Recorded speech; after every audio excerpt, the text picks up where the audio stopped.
جب تک آپ کو مقصد نہ ملے تب تک آپ نے کسی ایسے مقصد کو ضرور ڈھونڈنا ہے جو کسی اور شخص کو اللہ تعالیٰ نے اجاگر کر دیا ہے، اس کے مقصد کے ساتھ یونائٹ ہونا ہے۔ اور وہ بھی نہیں ابھی آپ کو پتہ چلتا، ابھی آپ ایکسپلوریشن کے پروسیس میں ہوتے ہیں، آپ پوچھتے ہیں لوگوں سے، آپ ڈسکس کرتے ہیں۔ اس وقت تک آج سے جو آپ کا سلسلہ شروع ہونا چاہیے وہ کیا ہے کہ آپ نے حق اور باطل کی کلیئر آئیڈینٹیفیکیشن کرنی ہے۔ آپ کے گھر سے لے کے آپ کے گھر سے آپ نکلے اپنے پریکٹیکل لائف میں ہیں، آپ اسٹوڈنٹ ہیں تو اپنے انسٹیٹیوشن کے رستے میں آپ کو 10,000 چیزیں ایسی نظر آئیں گی اگر آپ آبزرو کرتے ہیں جہاں پہ آپ کو حق اور باطل آئیڈینٹیفائی ہو جائے گا۔ آپ کی ریاست میں، ریاستی امور میں، آپ کی سوسائٹی میں،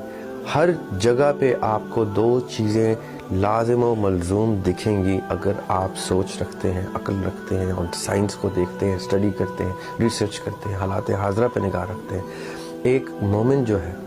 ایک بلیور، وہ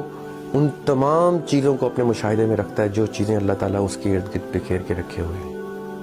اس میں اس کی ایز اے پرسن، اس کی پولیٹیکل اینٹی، وہ جس جماعت کے ساتھ ہے، وہ چاہے ریلیجس جماعت ہے، مسلمان ہے، چاہے وہ اپنے آپ کو کسی سیکٹ سے جوڑتا ہے، چاہے وہ اپنے آپ کو کسی تعلیمی نظام کے اندر اپنے آپ کو کسی مکتب فکر کے ساتھ رکھتا ہے، چاہے وہ کسی سوچ کا حامل ہے اور اس سوچ کے گروپ کا کچھ کوئی مینیفیسٹو ہے، کوئی مینڈیٹ ہے،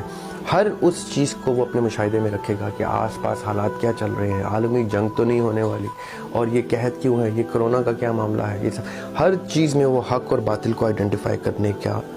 اپنا دماغ ایکٹیویٹ کرتا ہے کہ میں نے حق اور باطل آئیڈینٹیفائی کرنا۔